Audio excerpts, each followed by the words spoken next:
Dear Patriots, before the news starts, please subscribe to our patriotic channel by clicking the subscribe button. Give us a thumbs up to this video. Don't forget to leave your opinion below in the comments section. Share the news on Facebook and Twitter so you friends see it. Thank you. California governor goes to Vatican, tells leaders they'd need climate change brainwashing. California Governor Jerry Brown spoke with religious leaders at the Vatican and literally said we need to brainwash leaders about global warming. He started by saying something shocking and unexpected. Global warming is not caused by President Trump. Wow. The Trump factor is very small indeed, said Brown. That's nothing to cheer about, because if it was only Trump that was a problem, we'd have it solved. But that's not our only problem. The problem is us. It's our whole way of life. It's our comfort, it's the greed. It's the indulgence. It's the pattern. And it's the inertia, said Brown. Then it got scary. At the highest circles, people still don't get it. It's not just a light rinse that's required. We need a total, I might say brainwashing, said Brown. We need to wash our brains out and see a very different kind of world, said Brown. What does he mean by that? As we have seen, liberals want full control of the education and mainstream media. They want to control everything we see and hear. Now they are talking about brainwashing. What do you think of Jerry Brown's comments?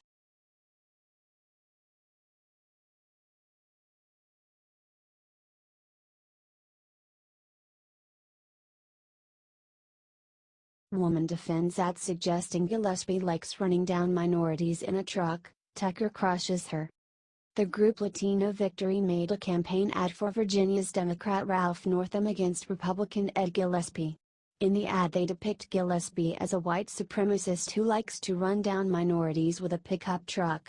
Is this what Donald Trump and Ed Gillespie mean by the American dream? The ad asks as it shows neo-Nazis marching in Charlottesville.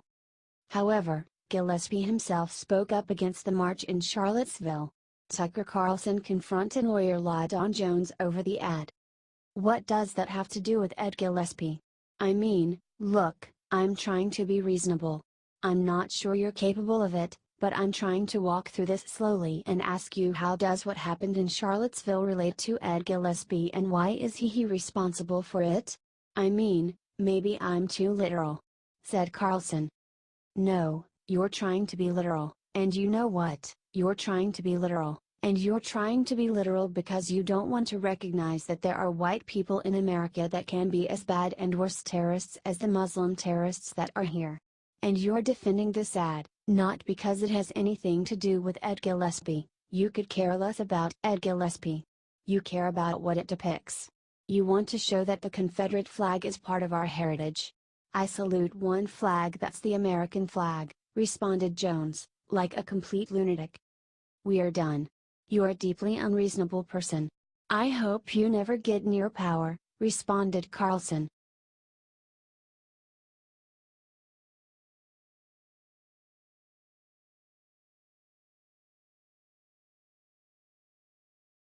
With one tweet, Hannity just left the entire Republican witch hunt in ruins. Sean Hannity has been in the spotlight countless times during the past year. Whether it has been for standing up against the liberal lies in the media or the attacks on him personally by sponsors that pulled their ads from his show but were then forced to reinstate them after the overwhelming backlash against them. But if the liberal media were trying to take down Hannity, all they did was fire him up. Sean Hannity just said what every Democrat is afraid to admit. This is the last thing that Democrats want people to realize. Hannity just shined a spotlight on the mass investigation of the Republican Party and the clear ineptitude and lack of investigations of the Democratic Party despite their clear corruption. Hannity is exactly right that conservatives are being targeted for their political views by the mainstream media while the Democrats sit back and enjoy the show and continue to plot. The Democratic Party has shown time and time again that they are corrupt. Just look at Hillary Clinton and the DNC scandals surrounding Tom Perez, Tim Kaine, and Debbie Wasserman Schultz. Where are the special counsels to investigate them? The Democrats just can't accept that they continue to lose.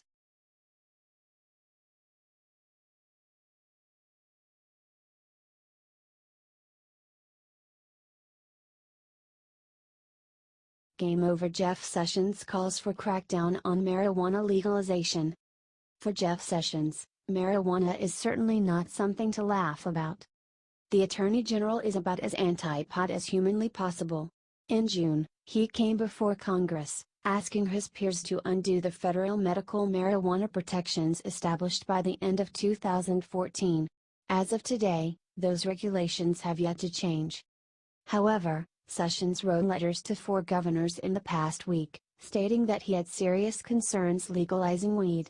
He later claimed that the drug is only slightly less awful than heroin, a drug that is currently the leading cause of overdose in America. Sessions went on to say that more than half of the medical marijuana grown in the United States is procured in the black market, something that only showcases the integrity of those who work in the legalization business. While 29 states have legalized the drug, Sessions firmly believes that good people don't smoke marijuana. Do you think he is right? What should the Attorney General do next? Let us know.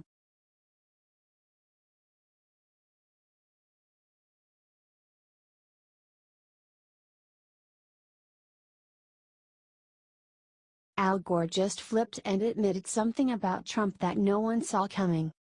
Al Gore just admitted something massive today that nobody is talking about. According to BBC4's Radio Today, Al Gore admitted on live TV that he thinks that President Trump inherited the North Korea issue. Donald Trump inherited a very dangerous situation that has been building for some time, Gore said. According to the Washington Examiner, Al Gore thinks that Trump should be praised for the way he has handled the tensions between the United States and North Korea. He says President Trump did an amazing job imposing new sanctions on North Korea through the UN Security Council. The sanctions will cut North Korean exports by $1 billion, which is 1/3 of the country's annual exports. This is rich coming from the guy that let the situation get to the point that it is now. Why didn't him and Bill Clinton work harder at disarming North Korea in the 1990s? It came out via Fox News this week that Obama officials tried to squash disclosures that North Korea had the ability to make nuclear weapons small enough to be launched on a ballistic missile. Share this if you think that Trump is doing an amazing job right now and you support him against North Korea. Liberals have been taunting our president. Which side are they on again? They must be on the side of the North Koreans.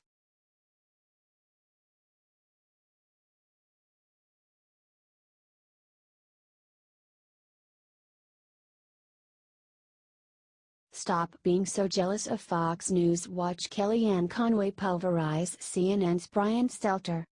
CNN's Brian Stelter had Kellyanne Conway on to talk about how Americans don't like President Trump and what she is going to do about it.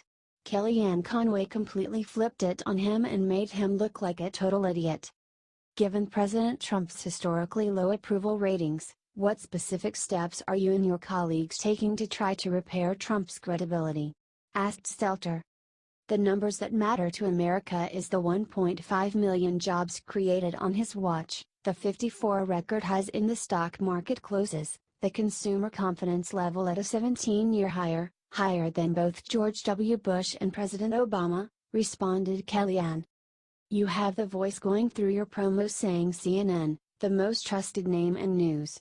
What evidence do you have of that? I've seen polling numbers to the contrary. CNN used to be a place where people can tune in and get the news all day long. Now they get spin and people's opinions. CNN should own it. Why not say, look, it's in our commercial interest at CNN to be anti-Trump. We're profitable if we're against the president, most of our viewers are against the president. Just own it. Don't you think that would be more profitable for CNN? Asked Kellyanne. I understand that you don't want an adversarial media. I guess you just want everybody to be like Fox News, state-run media, responded Stelter, which is literally fake news. Fox is not state-run. That's not true. Stop being so jealous of Fox News, Brian, and their ratings. I think that would help if you drop the jealousy a little bit about Fox News. The fact is that we need a media that covers the facts, said Kellyanne.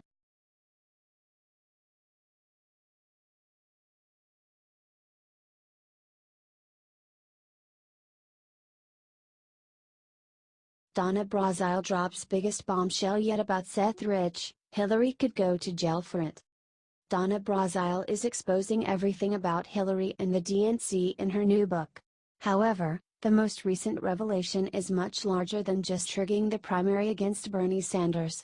Seth Rich was murdered in a very mysterious fashion, and it was discovered that he may have been a WikiLeaks informant gathering information against Hillary Clinton. Many people thought there was a connection between the two events, but this was brushed off by most as a conspiracy theory. Hannity got mocked when he tried talking about it. However, Donna Brazile shows its legitimacy with her new book. Matt Drudge from Drudge Report leaked the information. Brazile writes she was haunted by murder of DNC Seth Rich, and feared for her own life, shutting the blinds so snipers could not see her, writes Drudge on Twitter. This suggests that Brazile either believes, or has inside knowledge that Seth Rich's death was not as innocent and random as the press wants us to believe. Back in May, Hannity agreed to stop reporting on Seth Rich after receiving letters from his family. I totally and completely understand how upset and how hard this is on this family, especially over the recent coverage of Seth's death. I've been communicating with them. I got a very heartfelt note. I also sent them a heartfelt note back. However, out of respect for the family's wishes, for now, I am not discussing this matter at this time, said Hannity.